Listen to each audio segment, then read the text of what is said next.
আচ্ছা, আমার সাথে ব্রেকআপ হওয়ার পর কয়জনকে কিস করছো? একজনকেও না। পুরো আমি অগণিত চুমাচামি করছি, আমার সমস্যা নেই। তারপর বলো। আপনি কামড় দিয়েছেন লাইলাকে? অনেক। কত দিছি কামড়? ইমরান হাশমির মতো ভিডিও তো করলামই না এখন পর্যন্ত। ও, এটা করার ইচ্ছা আছে? হ্যাঁ, করতে চাই। কার সাথে? আপনি কি আমার কোয়ার্টিস করতে চান? কার? আপনি তো তাকে করাইলের বস্তির টোকাইও বলেছেন, এখন টোকাইকে পাশে নিয়ে ইন্টারভিউ দিচ্ছেন, কেমন লাগছে? সেও যেরকম আমাকে অনেক কিছু বলেছে যে এমন বিশ্রী চেহারা, আমার কাছে বেশ ভালো লাগে। ছিল মামু যখন আমার লাইফ থেকে চলে যাবে তখনও যেন লোকজন আমাকে মনে করে রাখতে পারে, সেটা আমি মামুকে এইজন্য তুমি আবার আরেকটা হাঁটু বয়সী ছেলে নিয়ে টিকটক করা শুরু করছো। ডক্টর আমি প্রেসিডেন্ট হতে চাই না। পিএইচডি করা থাকলে, তাই না? প্রিন্স মামুন প্রেসিডেন্ট হবে? প্রিন্স মামুনকে পালার জন্য আপনি 5 জন বা 7 জন হচ্ছে লোক রেখেছিলেন, এখনো 18 জন লোক আছে। দুধ দিয়ে গোসল করেছিলেন, কেমন অনুভূতিতে লাগছিল তখন? ওটা জীবনের প্রথম দুধ দিয়ে গোসল করা। আসলে বিষয় হচ্ছে যে জেল থেকে বের হওয়ার পর ওটা তো একটা অন্যরকম। উটের দুধ ছিল নাকি গা ঠাটা হয়ে যায়নি? গরুর দুধ ছিল। গরুর দুধ মানে কিনেছিলেন? হ্যাঁ, কিনেছিলাম। মানে এটা কি বাজারের প্যাকেটজাত দুধ নাকি কোনো খামারি থেকে নিয়ে আসছিলেন? আমি বলছি দুধ লাগবে, ওরা দুধ কোথা থেকে অ্যারেঞ্জ করে নিয়ে আসছে, যেভাবে আনছে। দুধ লাগবে এটা কি কন্টেন্টের জন্য বলেছিল? না, দুধ লাগবে কারণ এই জেলখানা থেকে বের হলে দেখবে আমি না, সবাই যত মানুষ আছে যারা পিওর মানুষ, যারা জীবনে এরকম জেলখানায় যায় নাই, যাদের কাছে রেগুলার, তাদের কাছে বিষয় না। তারা যে জেলের ভিতরে যায় ভাত খায়, আগার আগাতে এইখানে বসে ভাত খেয়ে এটা করে সেটা করে আবার বের হয়ে আসে ওদের কাছে শ্বশুর বাড়ি ঘুরে ফিরে খায়। আর আমার জন্য এটা ফার্স্ট টাইম ছিল। আমি আমি 24-25 দিন ছিলাম না, 22 দিন ছিলাম না, আবার তোমার 23-24 দিনের উপর হবে না, একদিন বেশি ছিলাম। জামিন হওয়ার পর একদিন বেশি ছিলাম ওইখানে। হ্যাঁ, তারপর হচ্ছে আরেকদিন হচ্ছে তোমার ক্যান্টনমেন্ট থানায় একদিন সারা রাত ছিলাম। ওটা একদিন না, ওটা তুমি। হ্যাঁ, 2 দিন। আচ্ছা, হোয়াটএভার। আচ্ছা, আমরা বুঝতে পেরেছি 20 দিনের থেকে 24 দিনের মধ্যে ছিলেন। আমি একটু জানতে চাচ্ছি ওই সময়টা আপনার সময় কেমন কেটেছিল? আমার নরমালি কেটেছে, কিন্তু অনেক বিষয় ভেবে চিন্তে খারাপ লাগছে, কিন্তু মানে ভালোই কাটছে। জেল লাইফটা কেমন ছিল? আপনাকে কি আলাদা কি বলে ওটাকে জেল দেওয়া হয়েছিল নাকি আপনাকে সবার সাথে মিশে? আমরা শুনি যে অনেক ব্যাড এক্সপেরিয়েন্স হয় ওখানে থাকাটা। ব্যাড এক্সপেরিয়েন্স হয় ওখানে। আপনার ওয়ার্ড থাকে, প্রত্যেকটা ওয়ার্ড একটা ওয়ার্ড একজনের আন্ডারে থাকে। সো আপনি যদি ভালো একটা ওয়ার্ডে পড়েন, ভালো একটা ওয়ার্ডে যান, তখন আপনি ভালো কিছু শিখতে পারবেন, ভালো কিছু করতে পারবেন। আর যদি আপনি ওই নাশেরির ওয়ার্ডে পড়ে যান, তাহলে তো নাশেরিই হবেন। আপনি চাইলে ওইখান থেকে সুইচ করতে পারবেন, অন্য ওয়ার্ডে যেতে পারবেন, আপনি কমপ্লেন করতে পারবেন বা অ্যাপ্লিকেশন দিতে পারবেন যে আমার এই ওয়ার্ডটা। আপনি কেমন ওয়ার্ডে ছিলেন? আমি যে ওয়ার্ডে ছিলাম এটা আমার মনে হয় যে জেলখানার ভিতরে সবচেয়ে বেস্ট ওয়ার্ড। ও আচ্ছা, ভালো জায়গায় পড়েছেন। সবচেয়ে ভালো, কারণ ওই জায়গার মানুষগুলো ভালো ছিল। ওই জায়গায় এমনি ওখানে শোয়া টোয়া বা ওয়াশরুম করা, ফ্লোরিং করে, আর ওয়াশরুমও সব নরমাল। ওয়াশরুমের উপরে খোলা আতমালা, এতটুকু দেওয়াল, এর মধ্যে বসে প্রথম একটু উইয়ার্ড লাগতো, কিন্তু আস্তে আস্তে অভ্যাস হয়ে গেছে। দেন মানিয়ে নিয়েছিলাম ওই জিনিসটার সাথে। ওই জিনিসটার সাথে আমি সবকিছুর সাথে মানিয়ে নিতে পারি নিজেকে, সবকিছুর সাথে কমফোর্টেবল হয়ে নিতে পারি। ও বলে না যে এখান থেকে উঠে আসছে, ওইখান থেকে উঠে আসছে। আসলে আমি অনেক ছোট্ট একটা জায়গা থেকে উঠে আসছি, তো জীবনে অনেক ধরনের এক্সপিরিয়েন্স আমার জীবনে আছে, অনেক ধরনের অভিজ্ঞতা আছে। সো ওই জায়গায় ফ্লোরে শোয়া বা ওইরকম ভাঙ্গা ময়লা ওয়াশরুম ইউজ করা, এগুলো আমার কাছে অত ডিফিকাল্টিস হয় নাই। একটু হয়েছে কারণ হচ্ছে একটা লাইফ সুন্দরভাবে চলছিল, সেই লাইফটা থেকে হুট করে যখন লোতে চলে আসছি তখন একটু খারাপ লাগতেছিল যে কোথায় এসে থাকতেছি, কোথায় যাচ্ছি, কি খাচ্ছি, কি কোথায় ওয়ার্কশপ করছি, মানে একটু খারাপ লাগতো তখন। কিন্তু আস্তে আস্তে যখন 1 সপ্তাহ 2 সপ্তাহ হয়ে গেল তখন সুইট হয়ে গেছে, মানে স্যুট করে গেছে, আমার সাথে ম্যাচ করে গেছে, সব কিছু ভালো লাগছিল তখন। আর ওইখানে মানুষজন সব অনেক ভালো ছিল, আমার ওয়ার্ডে যারা ছিল। আর ওইখানে টাকা পয়সা ব্যয় করতে পারলে আপনি খুব কমফোর্টভাবে লাইফ লিড করতে পারবেন, কারণ ওইখানে অনেক দরিদ্র মানুষ আছে। আমাদের ওয়ার্ডে অনেক দরিদ্র মানুষ ছিল, অনেক দরিদ্র ছেলেরা ছিল। তো তাদেরকে আমি বলতাম যে আমার এই কাজটা করে দাও, আমি তার বিনিময়ে টাকা দিয়ে দিতাম। আমার কিছু আনতে হতো নিচে, যে সেটা পাঠিয়ে দিতাম, ওর নিয়ে আসতো। প্রত্যেকটা মানুষের হচ্ছে যে ওয়াশরুম ক্লিন করারও একটা ডেট থাকতো, যে তার ওয়াশরুম ক্লিন করতে হবে। আপনি করেছিলেন? না, আমার করতে হয়নি, কারণ আমি ওই যে টাকা দিয়ে করিয়ে ফেলেছি। আচ্ছা, আর আপনাদেরকে মানে জেলে থাকলে শুনেছি কাজ করানো হয়, এটা কি করানো হয়েছে কিনা? কাজ করানো, যাদের কাম্পাস হয় তাদের কাজ হয়। যেমন যারা এক্সপার্ট থাকে, যারা আপনার মাটি কাটতে পারে তাদেরকে মাটি কাটায়, যারা চুল কাটতে পারে তাদেরকে চুল কাটায়, যারা রান্না করতে পারে তাদেরকে দিয়ে রান্না করায়। সো আমি এগুলো কোনো ক্যাটাগরিতেই পড়ি না। একটা বদ্ধ জায়গায় বন্দি থাকতে মানে আসলে ওই সময়টা কি মনে হয়? যখন আসলে একটু বের হতে পারছিল না, একটু লকআপটা যখন লক করে দিত, আপনার 5টা 6টার দিকে লক করে দিত, তখন হচ্ছে যে অনেক খারাপ লাগতো। 6টা বাজে একটা মানুষকে যখন আটকে দেয়, এই জিনিসটা অন্যরকম ফিলিংস। আমি যখন আমার জানলা থেকে 300 ফিটটা দেখতাম তখন বুকটা ফেটে যেত, অনেক কষ্ট লাগতো আমার, যে এই রোডটা দিয়ে আমি মাওয়া যেতাম, এই রোডটা দিয়ে কখনো এইদিকে ঘুরেও তাকাই নেই, এই রাস্তাটা এরকমভাবে উপলব্ধি করিনি। আকাশটা দেখতাম, যখন আকাশটার দিকে তাকাই থাকতাম, এই আকাশটা আমি বাইরে থেকে কত দেখতাম, কিন্তু এখন ভিতর থেকে দেখতেছি, এরকম ভাবে উপলব্ধি করতাম যে আকাশটা কত সুন্দর, মেঘগুলো কিভাবে ভাসতেছে, তারপর গাছ দেখতাম, পাখি দেখতাম, এগুলো মানে ছিল নেচারের সাথে একটা অন্যরকম একটা ভালোবাসা হইতেছিল তখন। দেন নামাজ পড়তাম, খাওয়া দাওয়া করতাম টাইমলি, একদম টাইমলি খাওয়া দাওয়া না করলে খাওয়া দাওয়া তো এখানে আর নাই, ওইখানে তো আর আমার ওই সরকারি খাবার কেমন আর হয়, যেমন হয় ওইরকমই, হ্যাঁ গুড। খারাপটা কিন্তু ওই খাবার খেয়ে বেশি দিন টিকা যাবে না, মানুষ মরেই যাবে আমার মনে হয় এইসব খাবার খেলে। কেন থাকে না একসাথে অনেক কত 10,000 15,000 মানুষের খাবার রান্না করতেছে, ময়লা থাকতো খাবারে? না, ময়লা থাকতো না, ফ্রেশ শিক্ষা থাকতো, কিন্তু করতো রান্না বান্না ভালোই ছিল, সবকিছু গুড, কিন্তু আমি তো ওইগুলোর সাথে সুটেবল ছিলাম না, ওইগুলোর সাথে ম্যাচ ছিল না আমার, সো ওই জন্য একটু অন্যরকম লাগতো। মানে আমি শুধু চিন্তা করছিলাম যে একটা পাখিকে খুবই সেনসিটিভ, এমনিতে সেখানে কোনো সেনসিটিভ কাজে লাগে না, কিছু করার নেই তো এই জায়গায়। তো আমি চিন্তা করছিলাম যে আমরা যে পাখি পালি বন্দি করে, মানে এই যে উনি যখন বলছিলেন ওনার চোখগুলো আমি দেখছিলাম একটু হালকা ছলছল করছিল, যে আকাশ দেখছে। আমার চোখ সবসময় ছলছল করে, তবে খারাপ লেগেছে যে মানে আকাশ, মুক্ত আকাশ দেখে আমরা যে সোশ্যাল মিডিয়ার যুগে খালি মোবাইলের দিকে তাকায় থাকি, তখন ওর সবচেয়ে বড় কষ্টটা ছিল যে ওর কাছে একটা ইন্টারনেটওয়ালা ফোন ছিল না। ওখানেও টিকটক করে ফেলতেন সবাই। ওটা থাকলে ওর জেলখানা, কিন্তু জেলখানা কিছুই মনে হতো না, বিকজ ও এমন ভাবে ফোনের ভিতর ঢুকে থাকে যে ওর আশেপাশের পরিবেশটা, সে কম্পিউটার ইউজ করছে এখানে, কম্পিউটার ইউজ করে। হ্যাঁ, কারণ ওই যে ঈদের আগে একটা গান, হ্যাঁ ডান্স প্রোগ্রাম করতে হবে, তখন হচ্ছে ওই গানটা কাট করতে হবে, গানটা আমি ওইখানে বসে বসে আমি নিজে এডিট করছি, কিন্তু এখানে ইন্টারনেট ছিল না কোনো, অফলাইন, সবকিছু অফলাইনে, হ্যাঁ ডাউনলোড করে নিয়ে আসছি পেন ড্রাইভে করে এনে, তারপর হচ্ছে ওইখানে আমি দেখেছি যে তুমি ছোটবেলায় যে গানটা যেরকম ছিল না, তুমি কিন্তু এই গানে পারফর্ম করেছিলে স্কুলে থাকতে, সেম গান, সেম ডান্স, সেম, কিন্তু কাট হচ্ছে না, তোমার চেঞ্জ হচ্ছিল না গানটা, একটু পর পর এটা 1 মিনিট চলছে, 1 মিনিট চলছে, এগুলো আমি এডিট করছি বসে বসে। ও কিন্তু আমি ওকে যখন দেখেছি ছোটবেলায় স্কুলে ছিল, মানে 6 এ পড়তা না 5 এ পড়তা, তখন আমি পড়ি তোমার 8 এ, তো তখন সেম গানে সে পারফর্ম করেছিল স্কুল ড্রেস পরে স্কুলে, এখনো আছে তো আমার 20 ওই ওটা ইয়েতে আছে ইউটিউবে আছে, এই নাচটাই জেলে যে নাচটা আপনারা নাচ দেখেন না জেলের? না না সরি, আমি দেখা হয়নি। কি বলেন, আমার জেলের নাচ এত ভাইরাল, আপনি দেখেন না? অনেক ভাইরাল ছিল, তোলপাড় হয়ে গেল জেলের নাচ, প্রোগ্রাম ছিল জেলে, ঈদের প্রোগ্রাম, আমি তো জেলখানায় করেছি না। ও আচ্ছা, বাহ, সবচেয়ে বড় খাবারটাই খেয়ে আসছি জেলখানা থেকে, খাওয়াইছিস জেলের বড় খাবারটাই খাওয়াইছিস। তোমাকে আমি কখনো কম কিছু দিতে চাই না, সব সময় যেটা দিয়েছি বেশিই দিয়েছি। আচ্ছা যাই হোক, আপনার সময়টা বাসটাও দিয়েছে, আপনার সময়টা কেমন কেটেছে? আপনি নাকি জেলের দ্বারে দ্বারে ছুটে গেছেন। সে তো আমি বলি, তার খবর তো আমার কাছে যেত, কারারক্ষী এটা সেটা, তারা এসে আমাকে নিউজ বলতে যেত, ভিডিও কি হচ্ছে না হচ্ছে, আমি অত আপডেট জানতাম না। কিন্তু ভাই আমি যখন মানে কম দামি একটা মোবাইল হাতে নিছি, যখন ডিএনএ টেস্ট করতে বের হইছি, আমি যখন কম দামি মোবাইল হাতে নিছি, করতে বের হইছে মানে ডিএনএ টেস্ট করার জন্য আমরা সিআইডি অফিসে গিয়েছিলাম, এবং ও পুলিশের গাড়িতে উঠে প্রথমেই বলছে, ভাইয়া আপনার মোবাইলটা আমাকে দেন। বলছে মোবাইল দেওয়া যাবে না, বলছে আমি একটু দেন না ভাই, আমি একটু দেখি, আমি একটু লাইলার ভিডিও দেখব। আমি যখন ধরছি না, মানে মোবাইলটাকে আমার কাছে যে কত অদ্ভুত লাগতেছিল, মানে আমি এটা কি চালাচ্ছি, এটা কি মোবাইল, মোবাইলটার দাম বেশি হলে 20,000 25,000 টাকা হবে, আমি কিন্তু একটা ডিভাইস ইউজ করি 1.5 লাখ 2 লাখ টাকা ডিভাইস, কিন্তু আমি এরকম ফোকাস নিয়ে বা এত আরাম নিয়ে মোবাইলটা কখনো ফিল করি নাই।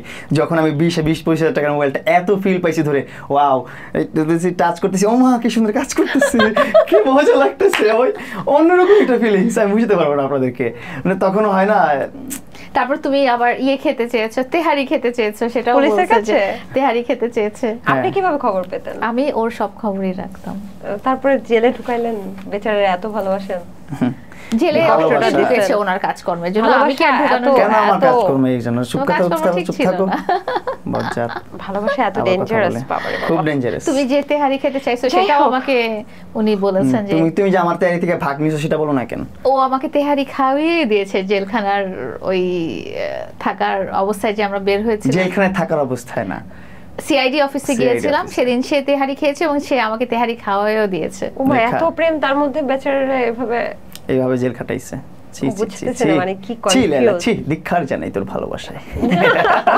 আচ্ছা যাই হোক, 2 দিন আগে দেখলাম যে করাইল বস্তি থেকে মামুনকে আপনি তুলে নিয়ে এসেছিলেন, বলছিলেন এখন সেই মামুনকে বগলে দাবা করে বসে আছেন। সারা জীবন কখনো করাইল বস্তির ব্যাপারটা বলিনি, যখন আমি দেখলাম যে সে আমাকে খুব পার্সোনালি, শুধু আমাকে অ্যাটাক করলে কোনো প্রবলেম ছিল না, যখন আমার ফ্যামিলি মেম্বার, তোমার ফ্যামিলি কাকে অ্যাটাক করছে আমি বলেছো, আমার বাচ্চাদের কথা বলেছো, স্টোরি বলবো না আমি, না আমার ওই স্টোরি তোমার আসলে বলার দরকার ছিল না। তখন আমার মনে হয়েছে যে আমি কখনোই ওকে আসলে ওইভাবে ছোট করতে চাইনি, এবার আমি একটু ছোট করে দেখি ও তাহলে বুঝুক যে আসলে কষ্ট। আমার কোনো কষ্ট লাগে না, কারণ তুমি এর আগেও অনেকবার বলছো, একবার বলো না এটা। আপনি কি আসলে করাইলের বস্তিতে থাকতেন? আমি আর কি বলবো আর কথা, রেগুলার ওরা আসলে যেই জায়গাটায় থাকতো তার পাশে হচ্ছে করাইল বস্তি ছিল। আচ্ছা আচ্ছা, বুঝতে পেরেছি। আমার বেড়ে ওঠা হচ্ছে বনানী টিএনটিতে, এন্ড ওইখানে আমাদের করাইলে আমাদের অনেকগুলো প্রতিষ্ঠান ছিল, অনেক কিছু ছিল, ওদিকে আমরা ভালোই ছিলাম সবকিছু মিলিয়ে। আচ্ছা, আলহামদুলিল্লাহ। আপনি তো তাকে করাইলের বস্তির টোকাইও বলেছেন, এখন টোকাইকে পাশে নিয়ে ইন্টারভিউ দিচ্ছেন, কেমন লাগছে আপনার? টোকাইকে পাশে নিয়ে এত বছর ছিলাম, টোকাইকে পাশে নিয়ে আমি আর ভাঙাই টোকাইতাম গরিব মানুষ, টোকাইকে পাশে নিয়ে এত বছর ছিলাম, সেটাও মনে হয় লোকজন ভুলে গেছে, এবং সবসময় তাকে আমি কিং বলতাম, এখনো বলি, সেটাও ভুলে গেছে। ওটা টোকাইকে কি সহমর্মিতা দেখে রাগের বশবর্তী হয়ে সেও যেরকম আমাকে অনেক কিছু বলেছে, যে এমন বিশ্রী চেহারা, যার চেহারা দেখে আমার মনে হয়েছে যে আল্লাহ একই দেখলাম, এই কথাগুলো সে যখন বলেছে, না হলে আমি কোত্থেকে বানায় বলবো। রাতে ঘুম থেকে উঠে ভয় পেতেন মাঝে মাঝে? বানাই বলতেছে না না না, ও বলেছে যে আমি ওকে 6 মাস পরে দেখেছি, এবং 6 মাস পরে দেখলাম যে এমন বিশ্রী চেহারা, যে তখন যদি আমি ওর সাথে রিলেশন না করতাম, তখন তো আমি মানবতার কাতারে পড়ি না। এই কথাটাও বলেছো। তো এভাবে যখন হার্ড করে বিশ্রী চেহারা এটা বলি নাই, বলেছো। চুপ, দেখাবো আমি তোমাকে, দেখাইও তুমি আমাকে। আপনি এখন বলেন তো তার চেহারা আসলে কেমন? ওর চেহারা আমার কাছে বেশ ভালো লাগে। কি ডাইনোসরের মতো। আচ্ছা, তো একটা পর্যায়ে না মানুষ মানে বলে ফেলতে চায় যে ঠিক আছে, আমাকে এত কষ্ট দিচ্ছে, আমিও ওকে কষ্ট দিয়ে ফেলি। ওটা আসলে মিন করে বলি না, মানুষের চেহারা নিয়ে কথা বলা ঠিক না। লায়লা আপু খুব সুন্দর, আপনি নিজেও সুন্দর। ও ডাইনোসর। ডাইনোসর কেন? ও আপনাকে ডাইনোসরের মতো লাগে? তুমি ডাইনোসর না? তুমি ডাইনোসর বললে আমি অবশ্যই ডাইনোসর। ও আচ্ছা, সে যা বলবে আপনি তাই? না তাহলে তুমি ডাইনোসর। তাহলে আপনাকে চেহারা ভূতের মতো বলছে, তাতে সমস্যা কি? না, কোনো সমস্যা নাই, বাট সবাইকে তো বলা দরকার নেই, ওটা আমাকে বললেই হয়। আচ্ছা আচ্ছা, বুঝতে পেরেছি। যাই হোক, এখন জাতি জানতে চায়, এখন তো আপনার ফ্রেন্ড, কিন্তু আসলে আপনাদের কি হয়েছিল, মানে বিয়ে হয়েছিল নাকি লিভ টুগেদারে ছিলেন? এটা আমরা বলবোই না, এটা যেহেতু চ্যাপ্টার ক্লোজ হয়ে গেছে, তো এটা নতুন করে টেনে ঝগড়া। আপনাদের একটা ডিভোর্সের পেপারও আমরা দেখেছিলাম, আপনি অনেক কিছুই ফেক জিনিস দেখেছেন, যেটা আসলে আপনারা তো লিভিং এ ছিলেন না? লিভিং এ না, আমাদের একটা ভালো সম্পর্ক ছিল, আমরা একটা ভালো সম্পর্ক ছিল। এটা নিয়ে যেহেতু আমাদের একটা মামলা মোকদ্দমা অনেক কিছু হয়ে গেছে, এবং আমরা সব ভুলে আবার নতুন করে স্টার্ট করেছি, এবং পুরনো কথা সব ভুলে গেছি। পুরনো কথা আপনারা ভুলে যান, এখন হচ্ছে আমাদেরকে কোলাবরেশন পার্টনার হিসেবে দেখেন। আপনারা কখনো কি বৈবাহিক সম্পর্কে ছিলেন? এই যে বললাম যে এটা তো ছিলেন, মানে কি পাস্ট টেন্স না? ছিলেন, এখন ডিভোর্স? কিছুই বলবো না না না, আমরা কিছুই বলবো না। বিয়ে হয় নাই আপনার? আপনি কি অবিবাহিত? অবশ্যই। আচ্ছা, বুঝতে পেরেছে। আচ্ছা, লোকে জানতে চায় যে আপনি ছেলেটার এত দায়িত্ব নিলেন, এত আদর করেন, এত একেবারে গার্ডিয়ানের মতো আদর করেন, তাকে পড়াশোনা কেন শেখালেন না?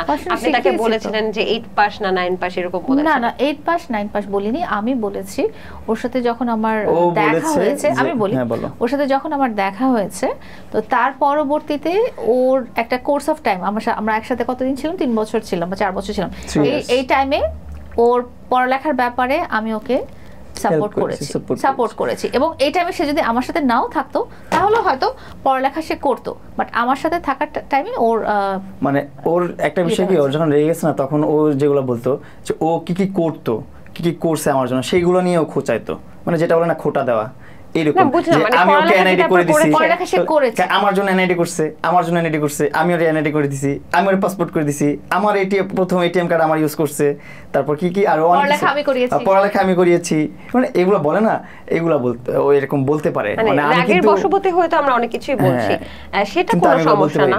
তুমিও বলতে পারো, দুজনেই বলেছেন, আপনি অস্বীকার করেন না, আপনিও বলেছেন, আলহামদুলিল্লাহ আমরা শুনেছি। যতটা বলছি ততটা বলি। আচ্ছা যাই হোক, যে যা বলেছে এখন আর ঝগড়া করেন না। আমি জিজ্ঞেস করছি যে পড়ালেখা করেছে কোন পর্যন্ত? ও পড়ালেখা করেছে, এখন কলেজে ভর্তি হয়েছে, এসএসসি পাস করেছে, কলেজে ভর্তি হয়েছে, এখন পড়ালেখা শেয়ার করতে চায় না, যেহেতু আমি নাই লাইফে। কেন? ইন্টার কমপ্লিট করব, এখন কমপ্লিট করে আমি হচ্ছে কোনো নমুনা দেখছি না ইউনিভার্সিটিতে ভর্তি হব। মানে আপনি কি বলছেন পড়ালেখা করার জন্য? কিন্তু সে বাংলাদেশের সবচেয়ে ফাইন, সবচেয়ে টপ। এত পড়াশোনা করে কি হবে? এত পড়াশোনা করে যাই হোক এই যে এটাও তো বলে যে পড়াশোনা করে কি হবে, পড়াশোনা করে নাকি 30,000 টাকা বেতনে চাকরি পাওয়া যায় না।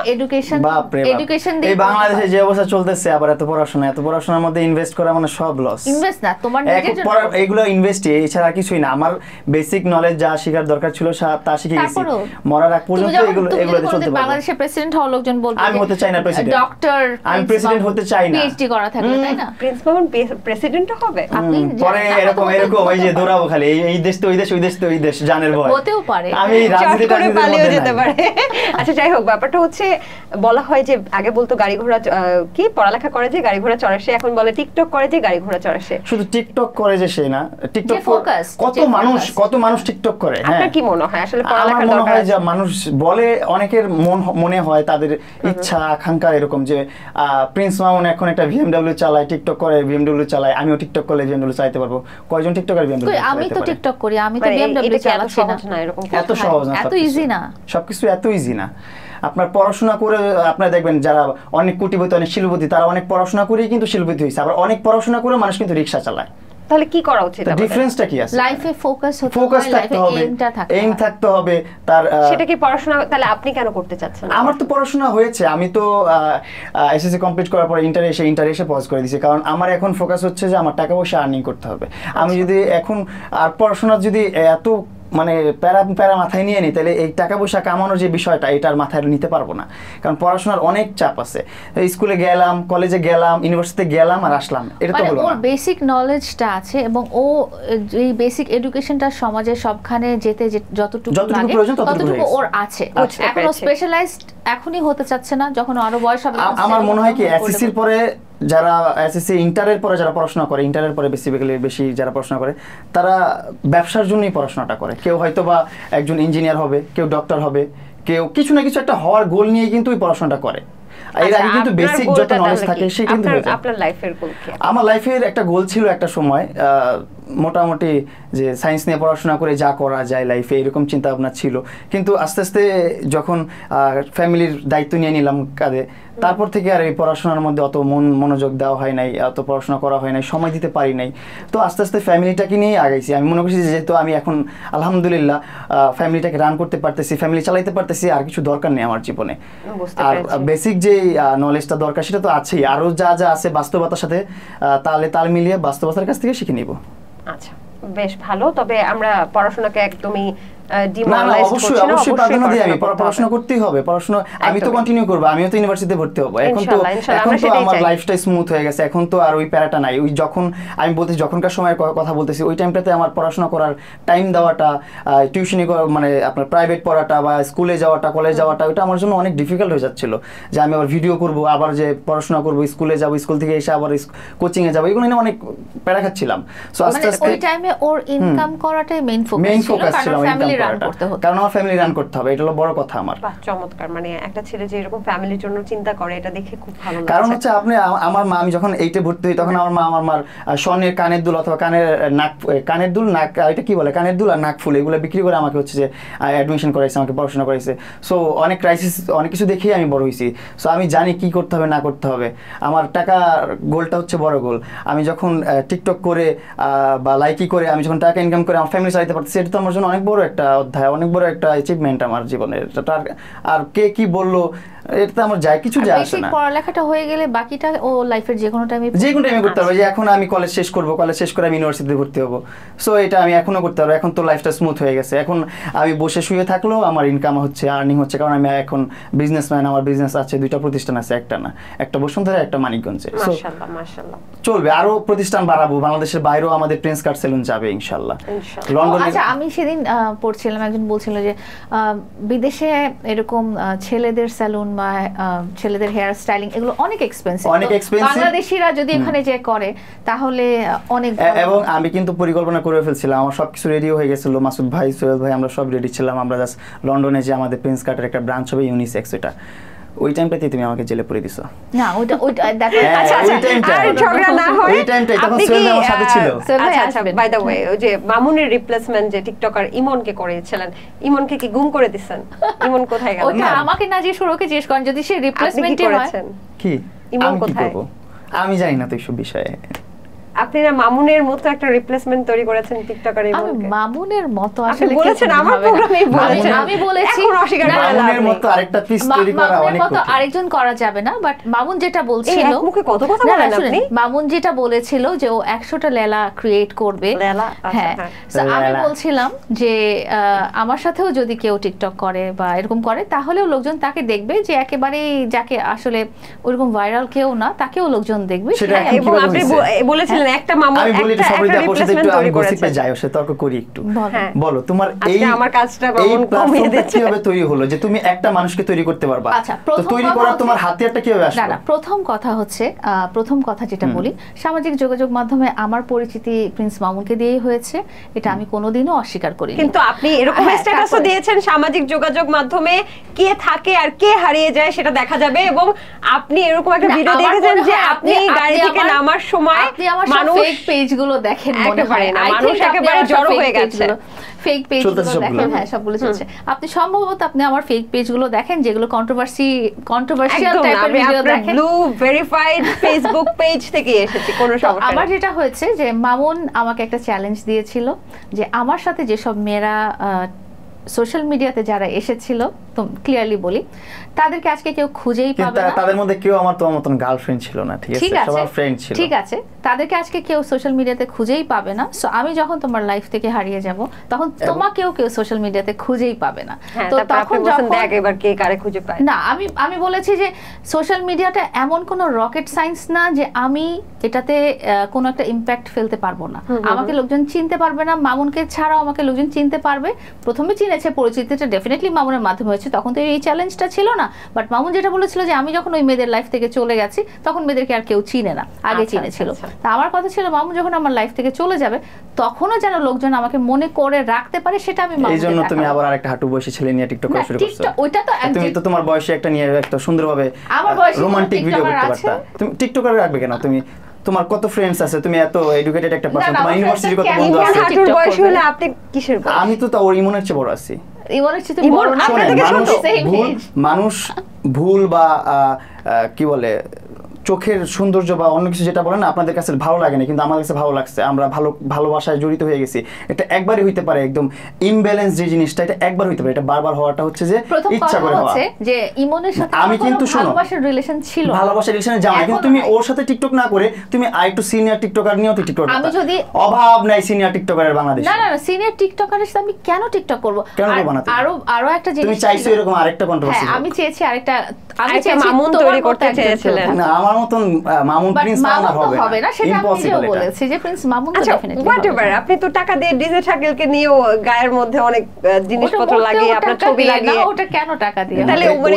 কিভাবে হলো আপনাদের সাথে কিভাবে ওগুলো আমার আইডিয়াও না ওইগুলো হচ্ছে আপনি ওখানে গেলেন কিভাবে আমি গিয়েছিলাম ওই যে মোমো ভাইয়ের স্টুডিওতে আগেও যেরকম গিয়েছিলাম ও আসলো কোথা থেকে ও এখানেই প্রেজেন্ট ছিল সে কি মানে পৃথিবীতে সৃষ্টি করার আগে মোমো থেকে কোনোদিন কথা হয়নি আমার সাথে কোনোদিন কথা হয়নি কোনোদিন আমি তাকে দেখিনি ওই প্রথম দেখেছি বেশি পাগল ও আসলে সত্যি কথা বলি আমি যখন বলছি আমাকে সবাই বলছে যে আপু আপনাকে এত পছন্দ করে আপনি ওকে কিছু একটা দিয়ে দেন বলছি কি রাবার ব্যান্ড নাও বলি না আমি রাবার ব্যান্ড নেব না মানে সে আসলেই পাগল সে নিজের মতো কথা বলে যাচ্ছে হ্যাঁ তার লাইলাকে দরকার আমি কিন্তু পাশে বসে আছি সে আসলেই পাগল মানে কি পরিমাণ পাগল ভক্ত মঙ্গল গ্রহ থেকে চলে আসছে এখানে পুরো পাগল সিরিয়াসলি পাগল তুমি দেখো তাকে দেখলে মনে হয় তার গায়ে এরকম একটা অকওয়ার্ড কাজ মানে মানুষ এটাই জানতে চায় যে আপনি এই যে মামুন যখন জেলে ছিল বা মামুন যখন চলে গেছে মামুন জেলে ছিল না আচ্ছা মামুন যেখানেই ছিল মামুন আপনার সাথে ছিল না তখন কেন আপনি আপনার সমবয়সী বা আরেকটু বড় বা তুমি সুন্দরভাবে কেন করেন না আমার সুন্দরভাবে করার কোনো দরকারই নাই আমি কেন সুন্দর আমি তো আপনাকে সব সময় এরকম বয়সে ছোট বা হাঁটুর বয়সী ছেলে পছন্দ করে না এটা তো আমি বলেছি বিকজ না ও পছন্দ করে ওর আর সমস্যা আছে দৃষ্টিভঙ্গিতে সমস্যা আছে আমার সাথে একটা হইছে আমি ভাবছি যে না ভালোবাসার ক্ষেত্র থেকে হয়ে গেছে একটা অল্প বয়সী ছেলের সাথে ভালোবাসার ক্ষেত্র থেকে একবার মানে মিলন মিলন হয়ে গেছে বা সম্পর্ক হয়ে গেছে, আমারও হয়ে গেছে, একবার জীবনের প্রথমবার হয়ে গেছে, শেষ। ও মা, আপনারা খালি আমাকেই পয়েন্ট আউট করছেন। আপনারা একটা জিনিস দেখেননি, আপনি মনে হয় খালি আমার পেজগুলো দেখেন, আপনি প্রিন্স মামুনের পেজ দেখেননি যেখানে তার চেয়ে অনেক বড় মেয়েকে নিয়ে ঘোরাঘুরি নিয়ে, না লিজা না, আরেকজন আপু, তাকে নিয়ে ঘোরাঘুরি করে জড়াজড়ি করে অনেক ঘোরাঘুরি করেছে। তারপরে সুন্দরবন গেছে, সিলেট গেছে, এই ব্লগগুলো কিন্তু আপনি দেখেননি। তাহলে প্রিন্স মামুন কেন তার চেয়ে বড় বয়সী মেয়েকে নিয়ে এগুলো করবে? সে বড় হলো, তার আমার থেকে অত সিনিয়র না, সে বড় না হলেও সে একদম ম্যারিড, তার দুটো বাবু আছে, তার সংসার আছে, সবই আছে। হাত ধরে সব সময় বসে থাকি নাই। সে আমি কন্টেন্ট করার সময় যখন একটা কন্টেন্ট হাত ধরে ঘোরানো, এটা একটা কন্টেন্ট, একটা dance step, we are dancer. আমার সাথে যে ছিল সেও ডান্সার। আমি বুঝছি তুমি কাকে ইন্ডিকেট করছো বা কারে খোঁচা দিতে চাইছো, আমি বুঝছি, কিন্তু সে তার সাথে, সে যদি আমার সাথে দাঁড়ায়, লিসেন। আচ্ছা, তার মানে কি আপনার বড় মেয়েদের প্রতি ঝোঁক আর কচি ছেলেদের প্রতি ঝোঁক আছে? তার বয়ফ্রেন্ড সেখানে ছিল, সে ওইখানে আমার সাথে একটা ডান্স স্টেপ করতেছে, সে সেইটা নিয়ে খোঁচা দেওয়ার কিচ্ছু নাই। তারপরে বলি আমি বলি তখন আশেপাশে আরো অনেকে ছিল, সেই ভিডিও কিন্তু ছিল। তাকাও তোমার কন্টেন্টের সময় তুমি হাত ধরে করতেছো, ঠিক আছে বুঝলাম, কন্টেন্ট করছো, তোমার কন্টেন্ট চলতেছে, তোমার ক্যামেরা বন্ধ, আরেক জায়গা থেকে গোপন সূত্রে ভিডিওগুলো হচ্ছে, তুমি জানতেছো, তারপর তুমি হাত ধরে রোমান্টিক গুতাগুতি ইন্টেনশনালি হয়েছে। আচ্ছা, সে কিন্তু প্রচন্ড পরিমাণে জেলাস, এগুলো কোন ধরনের প্রচন্ড পরিমাণে জেলাস, সেটা আমি বুঝছি। কিন্তু এখন কই ইমনকে পেলে, আপনি সামনে পেলে কি করবেন? কিছুই করবে না, বিকজ ইমন আমাদের লাইফে কোনো এক্সিস্ট করে না, পার্সোনাল লাইফে এক্সিস্ট করে না। ইমন ডিজে শাকিল ওরা কোথায়, মানে গুম করে? ডিজে শাকিলের সাথে আমার ডিজে শাকিল তোমার বয়ফ্রেন্ড না? তোমাকে চায় না, বিস্তার থেকে লাভ দিবে। দেখ, সত্যি দিলে তো তোমার নামে মামলা করে দিবে দাদা। আচ্ছা, লায়লা যেখানে যায় সেখানে কি জ্যাম লেগে যায়? না, লাগে না। প্রিন্স মামুন যেখানে যায় সেখানে, এটা সত্যি, প্রিন্স মামুন যেখানে যায় সেখানে যায়। আপনি কখন যে কি বলেন, কয়দিন আগেও এক কথা বলছেন, এখন পুরো কথাই ঘুরে দিচ্ছেন। যাই হোক, রাগ করলে প্রিন্স মামুন নাকি কামড় দেয়?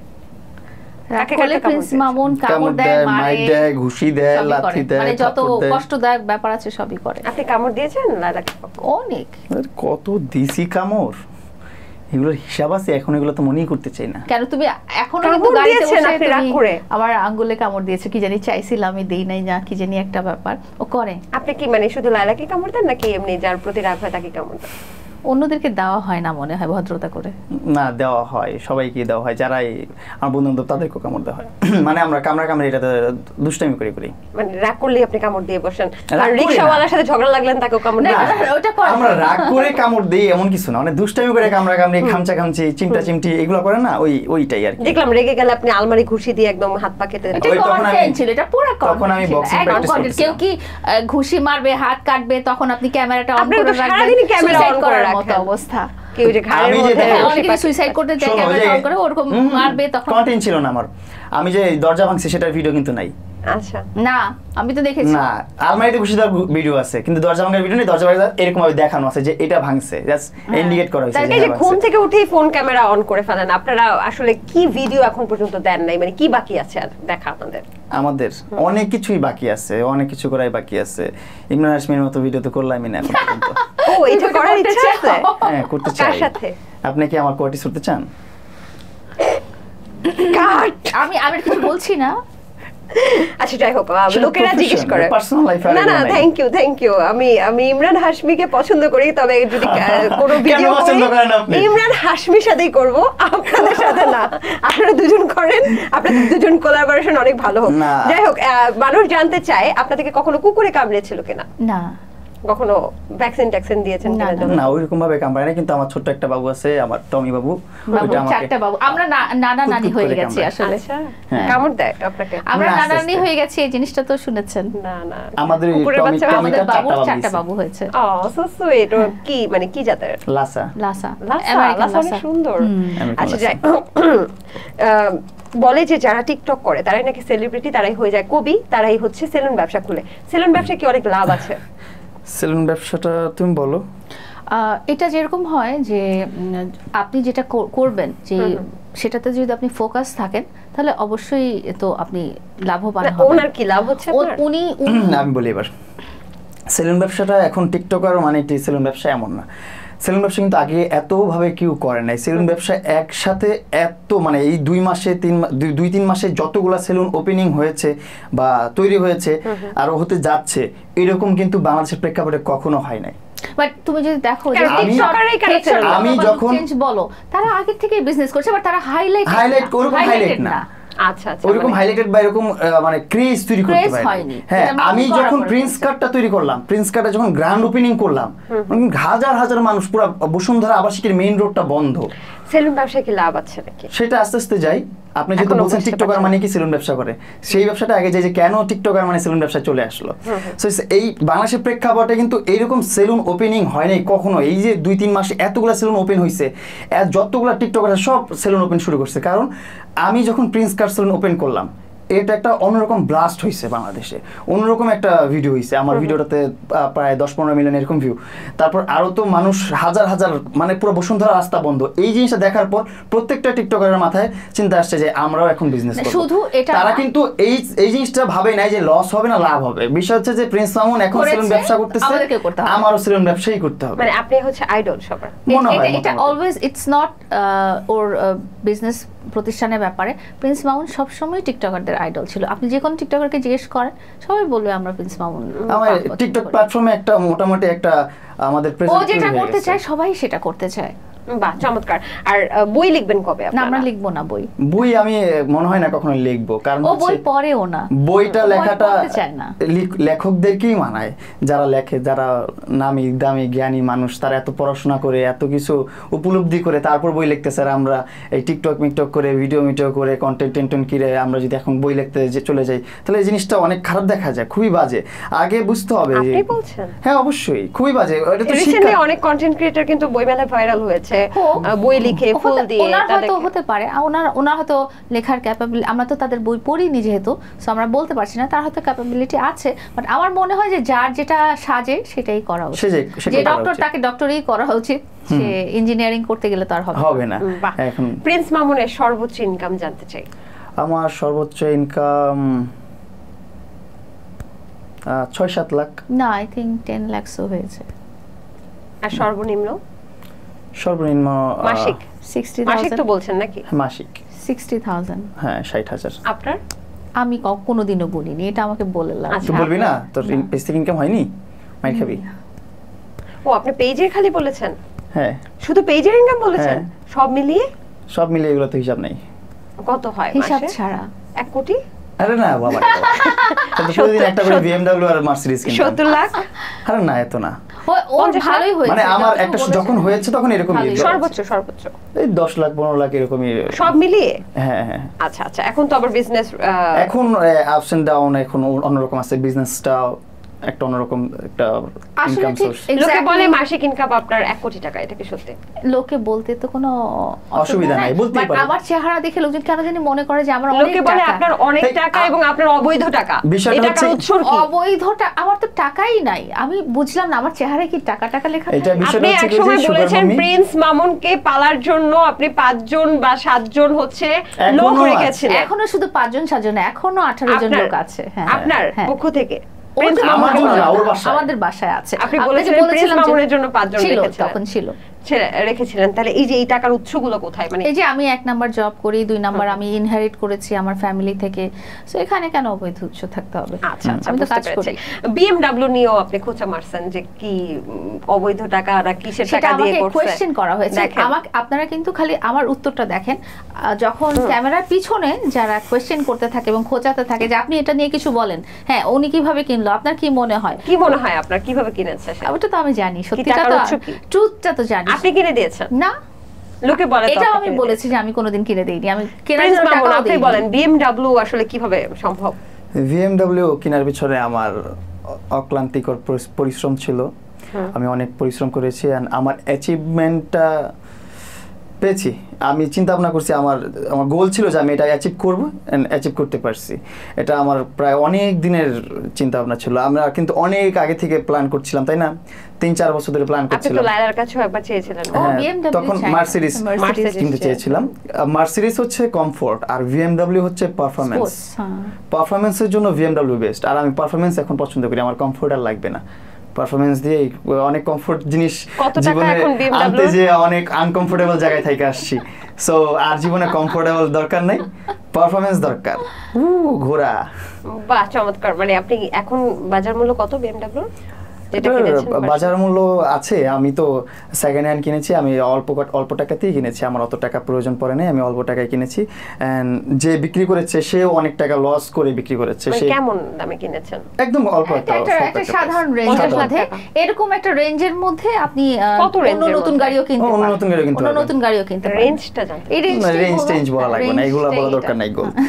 আচ্ছা, কি নজর লেগেছে? না, এটা পাবলিকলি আসলে বলার মতো কিছু না এটা। আচ্ছা, হ্যাঁ, এখন বলতে গেলে যে BMW নিয়ে এত কথা বলেন, সেই BMW তে ঘুরে বেড়াচ্ছেন, কেমন লাগছে? খুব ভালো লাগছে, কারণ আমার রাজকুমারের মানে আমার আচ্ছা, আজকে যে সজল অটোস থেকে আমরা যে সাউন্ড সেটআপটা করলাম, এই সেটআপটা তোমার কাছে কেমন লাগছে সেটা বলো। অসম্ভব ভালো লাগছে, তুমি জানো এগুলো পছন্দ করি। আমার গাড়িতে কিন্তু সেইরকম একটা সাউন্ড সিস্টেম করছে। আমি সব সময় সারা জীবন একটা জিনিস চেয়েছি, যে ও নিজে কষ্ট করুক, নিজে সাকসেস দেখুক এবং নিজে অ্যাচিভ করুক। সেখানে কেউ কোনোদিন বলতে পারবে না যে এটা তোমার আম্মু করে দিয়েছে, তোমার আব্বু করে দিয়েছে। আম্মু লাইলা বলতে পারবে না যে আমি করে দিয়েছি। আর লাইলা কোনোদিন করতে চায়, কিন্তু লাইলা তো এতদিন বলেছে। না, লাইলা কোনোদিন বলে, ও রাগ হলে না, ও অনেক খোটা দেয়, অনেক খোটা দেয়, এটা সত্যি কথা। সব বলেছে। তো তারপরে যেটা হয়েছে, আমি কিন্তু এই যে ওর আমার পিছনে যে টাকা পয়সা খরচ করা যে বিষয়টা ছিল, যে আমি কিন্তু নিজে থেকে বলতাম যে ও আমার পিছনে এটা খরচ করে, সেটা করছে, এটা কিন্তু সেটা কিন্তু বলতো, এটা আমি বলতাম। ও কেন বলবে এটা? কিন্তু হ্যাঁ, এটা বিরক্ত লাগতো। তাহলে তুমি যখন বলো তখন তোমার মাথায় থাকে না যে আমি এটা বলতেছি, খোটা দেওয়া হচ্ছে। একটা অন্য টপিকের কথা এটা বলি। আমি যখন চেয়েছি যে ও যাই করুক ও নিজে অ্যাচিভ করুক, সেখানে লায়লা একটা সাপোর্টও দিবে না, শুধু মানসিক সাপোর্টটা দিবে যে ঠিক আছে তুমি করো, আমি আছি তোমার পিছনে, তুমি বিপদে পড়ে গেলে আমি আছি। তো ওর নিজের টাকায় কেনা গাড়িতে যখন ও আমাকে, আপনাদেরকে হয়তো বলেনি যে ফার্স্ট গাড়িতে আমাকেই উঠিয়েছিল।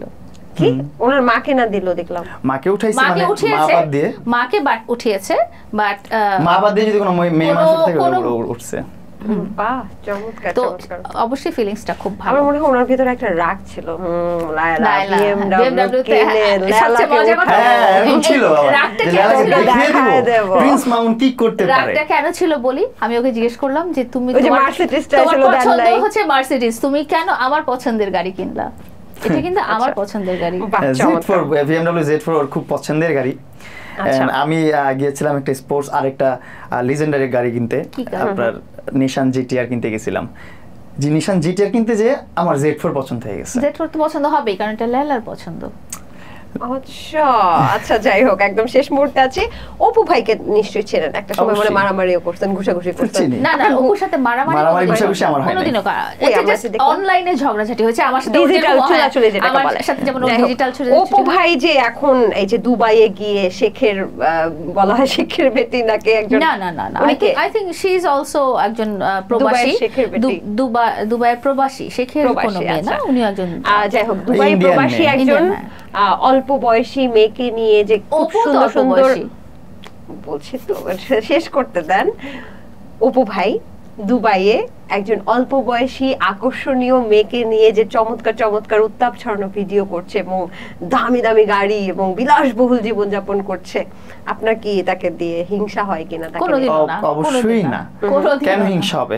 আমাদের প্ল্যাটফর্মের একটা মানুষ যখন অনেক ভালো কিছু অ্যাচিভ করতে পারে, আমাদের আরো গর্ব হয়। স্পেশালি আমাদের যে ফিলিংসটা, আমরা আরো খুশি হই যে না, ও ভালো কিছু করতেছে, অ্যাপ্রিশিয়েট করি, আমরা অ্যাপ্রিশিয়েট করতেছি। মানুষ যখন আমাদেরকে অ্যাপ্রিশিয়েট না করে, তখন আমরা বুঝি আমাদেরকে অ্যাপ্রিশিয়েট না করলে আমাদের কত খারাপ লাগে। আমরা একটা ভালো কাজ করতেছি, অনেক কষ্ট করতেছি, তখন আমরা বুঝি যে কেন অ্যাপ্রিশিয়েট করছে না। সো এই জিনিসটা আমরা বুঝি যে অ্যাপ্রিশিয়েট করতে হবে মানুষকে, আমরা অ্যাপ্রিশিয়েট করি। আচ্ছা, ডেইলি প্রেমের প্রস্তাব কয়টা পান? আর এগুলার হিসাব থাকে না। আনুমানিক কতগুলো পাও তুমি? আপনি কতগুলো পান, উনি কতগুলো পায়, ওনারগুলো আমরা জানছি একটু পরে। এখন মোবাইল বের করছে, 1000 1000? আরে না, এত মানুষ কি আছে নাকি? 200? ও গুনে না, ও অগণিত প্রেমের প্রস্তাব পায়, পেয়ে আসছে সারা জীবন। কেমন হতে পারে এটা রেঞ্জটা? 100 200? না, 100 200 না, মানে আছে না 2 4 5 10টা এরকম মানুষ ডেইলি পান। আপনি কয়টা পান? আমি আপনার এই যে প্রিন্স মামুন না থাকা অবস্থায় আপনার দায়িত্ব কে নিতে চেয়েছিল? আমি প্রেমের প্রস্তাব যেগুলো পাই, আপনাকে বিয়ে করতে চাই, আপনার সাথে প্রেম করতে চাই, আপনার সাথে রিলেশন করতে চাই, এরকম প্রস্তাব। মামুনের জায়গাটা আমাকে দেন, মামুন ছেড়ে চলে যাবে, আমি ছেড়ে চলে যাব না, এই ধরনের মেসেজ আমি ডেইলি 150 থেকে 200টা পাই। বাহ, চমৎকার চমৎকার। কিন্তু এগুলো আসলে কোনো প্রেমের প্রস্তাব আসলে হলো না, মানে সত্যিকারের প্রেমের প্রস্তাব আপনি একটাও পাই না। বাহ, আচ্ছা যাই হোক, আমরা একদম শেষ মুহূর্তে এখন একটা মজার টাস্ক, সেটা হচ্ছে আমরা একটু পরে এই জায়গায় একটা টমেটো, একটা কাঁচা পেঁয়াজ এবং একটা মরিচ আনবো। আপনাদের এখানে আমি হোস্ট নাই, কেউ নেই, আপনারা দুজন দুজনের দিকে তাকাবেন, চোখের দিকে তাকাবেন। অবশ্য আমি দেখেছিলাম মামুন কথা বলার সময় সবসময় আপনার চোখের দিকেই তাকিয়ে থাকে, কেন আমি জানি না। যাই হোক, আর ও বলে আমি কোন দিকে তাকাই না, আমি দেখছি যে ও খালি আপনার দিকে তাকাচ্ছে, যে ও বলবে কি বলবে না, বলবে কি বলবে না, এই বিষয়গুলো জানার জন্য। আমাকে ভয় পাও, হ্যাঁ মানে আপু তোমাকে আজকে এভাবে প্রেজেন্ট করলো যে আমি একদম তোমাকে খুব টাইট দিয়ে রাখি, একদম মাইন্ডকে চিপায় রাখছে। হ্যাঁ মাইন্ডকে চিপায়, আসলে না, মাইন্ডটা এখনো সময় আছে, শেষ মুহূর্তে, শেষ মুহূর্তে আপনি বলেন, আপনি কি কোনো ভাবে মানে কষ্ট পেয়ে চাইল্ড অ্যাবিউজের শিকার হচ্ছেন কিনা? সত্যি কথা বলো। মাইন্ডটা কি? আচ্ছা, আমি মাইন্ডটা চিপাতে অনেক গন্ধ। 5টা তো অনেক বেশি হয়ে গেল আপু, 2টা বলেন। আচ্ছা যাই হোক, আমি 2টা, ও 2টো, তাহলে তো ট্রুথ এন্ড ডেয়ার। হ্যাঁ, তো 2টাতেই একদম হচ্ছে র‍্যাপিড ফায়ার। 5টা প্রশ্ন আপনি করবেন, আপনি কোশ্চেন দিয়ে দিচ্ছেন, আমি কোনো কোশ্চেন দিচ্ছি না। কোথায় বাবা, ওর কাছে আপনার যেটা জানার ইচ্ছা, একদম ট্রুথ। আপনার হয় না যে মানুষ নিজের আয়নায় নিজের সাথে কথা বলে, এইরকম ভাবে, এবং আপনার যেই কথাটা জানার ইচ্ছা সেটা ট্রুথ নাকি ডেয়ার সেটা সে বলবে। দুজন দুজনের দিকে তাকাবেন, ট্রুথ এন্ড ডেয়ার। 5টা আপনি প্রশ্ন করবেন, 5টা আপনি প্রশ্ন করবেন, ডেয়ারও দিতে পারবেন, ঠিক আছে? সো যদি সে সেটা করে না করে, তাহলে মরিচ প্রথমে খেতে হবে, টমেটো, তারপরে পেঁয়াজ, তারপরে মরিচ। এগুলো সব মামুন খুশি মনে খেয়ে ফেলবে। আচ্ছা দেখা যাক, আমরা চাইবো যে আপনারা উত্তর দেবেন এবং ডেয়ারটা করবেন। একটা বাইট দিতে হবে নাকি একটা পুরোটা খেতে হবে? পুরোটা খেতে পারলে খাই ফেলবেন, সমস্যা নেই, নেই। একটা বাইট, ঠিক আছে, ওকে রেডি। কে করবে প্রথমে? 5টা তুমিই করো, আমার কোশ্চেন নাই মাথায়। আগে তুমি করবা না, সব কোশ্চেন তুমি করো। করো তুমি। আপনি টস করেন তো। আচ্ছা ধরেন। হ্যাঁ, ধরতে হবে আপনাকে? খুশি একটা মেয়েকে ধরবে। আচ্ছা এটা তো আমার। আচ্ছা ফার্স্টে লায়লা বলো। কি বলবো? ট্রুথ। আর মনে কোনো কোশ্চেনই নাই।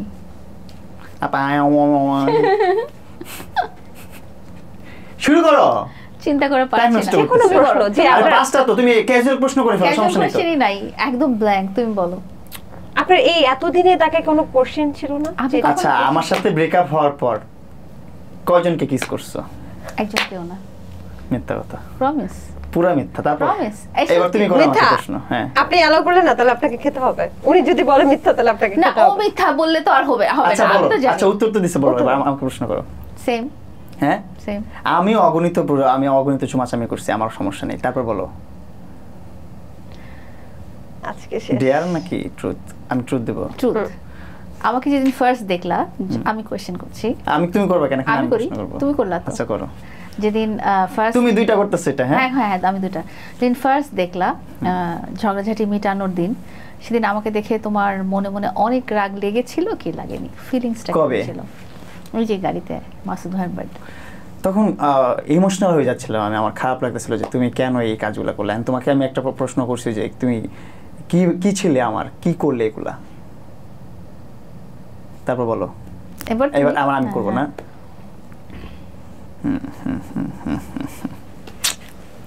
কি যেন জিজ্ঞাসা করতে ইচ্ছা করতেছে, কিন্তু বেশি হয়ে যাবে, থাক, করতে চাই না। আমি জানি তুমি কি জিজ্ঞেস করতে যাচ্ছ, করো। তুমি বলে ফেলো তাহলে। না, তুমি উত্তর দিয়ে ফেলো। উত্তর হচ্ছে না। কি না? কি প্রশ্ন তুমি করতে চেয়েছো সেটার অ্যানসার হচ্ছে না। অবশ্যই হ্যাঁ। হয়নি। কি? আমি জানি ও কি বলতে চাচ্ছে। কি বলতে চাচ্ছে বলেন। আচ্ছা কি হয়নি? আমি এখন কি জানতে চাইবো ওর কাছ থেকে? মানে কি হয়নি? কি হয়নি ওইটা ও জানে তো, আমি জানি না কি হয়নি। ও যেটা বলতে যাচ্ছে সেটাই। কোনো রিলেশন হয়েছে কিনা? রিলেশন হয়েছে তোমার কারোর সাথে? না। ঠিক আছে, তারপর তুমি করো এবার। তোমার দুটো হয়েছে। আমার দুটো হয়ে গেছে আমাদের। হ্যাঁ, মাঝখানে দুটো রিলেশন করে ফেলেছো? মানে দুটো হয়ে গেছে আমাদের। প্রশ্ন সেটা বলছি। ও আচ্ছা, আপনার প্রশ্নটা কি? ও আচ্ছা, আমার তো মানে সেম প্রশ্ন আমাকে করছো তুমি, আমি রিলেশন করেছি কিনা? আমার সাথে যখন ছিলা 3 বছর 4 বছর, কখনো কি তোমার মনে এসেছে যে আমি মেয়েটাকে করে ফেলি বা মেরে ফেলি? না, এটা কখনো ফিল হয়নি। 3টা হয়ে গেছে, তুমি বল। হ্যাঁ, তুমি আমাকে 3টা প্রশ্ন করছো, আমি তোমাকে 2টা করছি, তাই না? আচ্ছা, আমার আরো 3টা বাকি আছে। ওকে, আমি আর কি প্রশ্ন করতে পারি, শিখাই দেন না?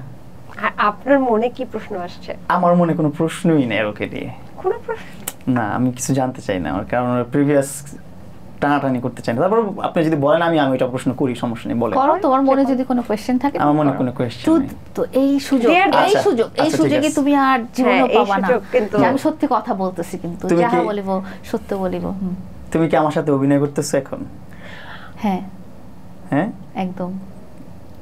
তারপর এখন তুমি প্রশ্ন করো। তুমি কি আমার সাথে অভিনয় করতেছো? না। 4টা হয়ে গেছে। তারপর আমার 3টা হয়েছে। ঠিক আছে, 3টা না 4টাই হয়েছে আমাদের দুজনের। আর 5টা প্রিন্স মামুনের 3টা, আপনার 4টা। আমার 3টা কেন? তুমি এক্সট্রা কি প্রশ্ন করছো? আচ্ছা হ্যাঁ তুমি বলো। তুমি এক্সট্রা কি প্রশ্ন করছো আমাকে? আমি তো জানি না, তুমি বলে ফেলো। ডিয়ারও দিতে পারেন। আমি তো তোমাকে প্রশ্ন করি সবগুলা, আমি তো বেশি করছি মনে হয়। ডিয়ারও দিতে পারেন। ও ডিয়ার নাও এবার তুমি। না আমি ডিয়ার চাই না। এটা ডিয়ার আমি তোমাকে, তুমি সব সময় সাহসী মানুষ, ডিয়ার আমি তোমাকে দেব। আমি সাহসী মানুষ না, আমি ডিয়ার নিব না। আচ্ছা তোমার লাস্ট ওয়ান, তুমি কি করবে এখন? আমাকে ডিয়ার দিবা না ট্রুথ দিবা সেটা বলো। ট্রুথ বলো, কি জানতে চাও? Last one. তুমি কি এখনো আমাকে অনেক ঘৃণা করো? না, অনেক ঘৃণা করি না এখন। অল্প একটু ঘৃণা ছিল, সেটাও মুছে যাচ্ছে আস্তে আস্তে। এখন আমার 2টা প্রশ্ন আছে অথবা 2টা ডিয়ার। একটা ডিয়ার দিব, একটাও ডিয়ার নিব না। আমি একটাও ডিয়ার নিব না। আমি একটা না, আমি নিব না। নিবা না কেন? না নিলে যে খাইতে হবে। না ওটাও খাবো না। তুমি ট্রুথই কোশ্চেন না না, যে খাও না। নাচেন, আপনাকে আমি নাচতে দেখছেন, আপনাদের কন্ডিশন মানতেছেন না। বলা এখন কি করবেন তাহলে? খান না, আমি জীবনে নাচি না। না তুমি খেয়ে দাও, টমেটো খাও, মজা। তুমি খেয়ে দাও। আচ্ছা কোশ্চেন তো করো আগে। কোশ্চেন নাই কোনো, ডিয়ার দিছি তোমাকে। নাচতে বলছি একটা। আপনি হাতে আমি একা নাচতে পারবো না। একা নাচতে। আচ্ছা দুজন নাচেন।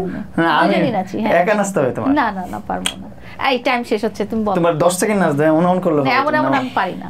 না না না, দেখছেন আপনাদের কথা শুনে না। তুমি স্টেপ দেখাই দাও। নাচনেওয়ালা কে এখানে? নাচে আর মানুষ টাকা ছিটায় কে? আমাকে দেখে টাকা ছিটান? আমি কেন টাকা ছিটাবো? মানুষ টাকা ছিটায়। এখন হবেটা কি বলেন? হ্যাঁ এখন নাচতে হলে ওরই নাচতে হবে। নাচো। নাচবো না, কোশ্চেন জিজ্ঞেস করো। আরে বললাম না, লিখিত রাখেন। আচ্ছা আপনি খান। কোশ্চেন জিজ্ঞেস করো। আপনি খান। আপনি খেয়ে ফেলেন। খেয়ে ফেলেন, আপনার পানিশমেন্ট। আপনার প্রথম হচ্ছে টমেটোই খান। লাল লাল টমেটো আছে। না মরিচ খাও। খাও। ওকে, মজা জিনিস। মজা তো। প্রথমটা টমেটো, তারপরে কাঁচা পেঁয়াজ, তারপর আছে তো আরেকটা কোশ্চেন। বলেন। আরেকটা প্রশ্ন কি? তুমি খাও। শেষ প্রশ্নটা ভালো। অনেক বছর পর টমেটো খেলাম। একেবারে সত্যিকার কোশ্চেন, যেটা তুমি আসলে কোনোদিন মনে আসছে এন্ড রিয়েল লাইফে তুমি জানতে চাও, বলো। যেটা আছে তুমি হয়তো চিন্তা করতে পারো যে না এটা আমি আপুর সামনে জিজ্ঞেস করবো কি করবো না, বলো। তুমি আমার কাছে তোমার যে বিয়ে বাচ্চাগুলো কেন লুকাইছো? তুই লুকাই নাই। কি করছো? সবকিছু ওপেন ছিল। কোথায় ওপেন ছিল? আবার এতগুলো কোশ্চেন করতেছো, কি করছো, কোথায় ওপেন ছিল? না, এই কোশ্চেনের অ্যানসারই হচ্ছে আমি লুকাই নাই। না লুকাইছো না। তুমি এটা তো মিথ্যা বললে হবে না, ট্রুথ এন্ড ডেয়ার তো এখানে। কেমন করে লুকাবো? তুমি তো আমার সাথেই ছিলা। মুখ দিয়ে বলছো কখনো? তুমি তো সব আমাকে এইগুলোই বলছো যে আমার কাজিনের বাচ্চা এটা সেটা, এগুলোই তো বলছো, তাই না? আপনি খান। থাক তুমি খাও। না আমি কোশ্চেনের অ্যানসার দিয়েছি। আমি মানুষ, আমি কোশ্চেনের অ্যানসার আমি এখানে নিজের প্রমাণ সাক্ষী তো নিজে। তুমি এটা খাও। পেঁয়াজ খান। তুমি পেঁয়াজ খাও না? আমি পেঁয়াজ খাবো না, মরিচও খাবো না। খাইতে হবে। আমাকে মেয়ে পেয়ে ওরা আমাকে অবলা নারী আবার মামলা দিবে। ছোট ভাই। আচ্ছা এই যে দেখেন, ফুল তো কখনো দেয়নি, একটা মরিচ দিয়েছে, খেয়ে দেখেন। না ও ফুল দিয়েছে। রাজকুমার দিচ্ছে। আমার রাজকুমার আমাকে অনেক ফুল দিয়েছে। আচ্ছা আপনি নাকি বিষ দিলে বিষও খেয়ে ফেলবেন, এখন মরিচ খাবেন না?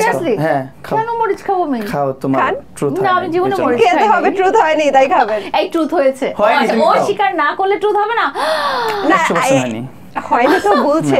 যা স্বীকার না করলে খেয়ে না। আচ্ছা দর্শক, এর মধ্যে আমরা শেষ করছি মিরর রুম, এবং আমার মনে হয় অনেক মজা হয়েছে আজকে। আপনাদের কেমন লেগেছে? আলহামদুলিল্লাহ অনেক ভালো লেগেছে, খুব মজা পেয়েছি আপনার এই প্রোগ্রামে এসে। টমেটোটা বেশি মজা ছিল, আবার লাস্টের শোটাও মজা লাগলো একটু, কিন্তু প্রিপেয়ার ছিলাম না। আপনি যদি বলতেন আগে থেকে যে ট্রুথ এন্ড ডেয়ার হবে, তাহলে আমি 5টা প্রশ্ন আমি একদম সাজিয়ে নিয়ে আসতাম। সাজিয়ে নিয়ে এসে লাভ নেই, ও মিথ্যাই বলতো। আমি যতই সত্যি বলি ও সেটা বলবে এটা মিথ্যা। এই ঝগড়া কখনোই শেষ হবে না দর্শক, আমরা বুঝতে পেরেছি। আজকের মতো আমি সমৃদ্ধি বিদায় নিচ্ছি মিরর রুম থেকে। সবাই ভালো থাকবেন, সুস্থ থাকবেন। এবং টমেটো, পাকা টমেটো লায়লা নিয়ে যাচ্ছে, বাকি পছন্দ আজকে নিয়ে যাই। আমরা বুঝতে পেরেছি। সবাই ভালো থাকুন, সুস্থ থাকুন, আশেপাশে মানুষগুলোকে ভালো রাখুন।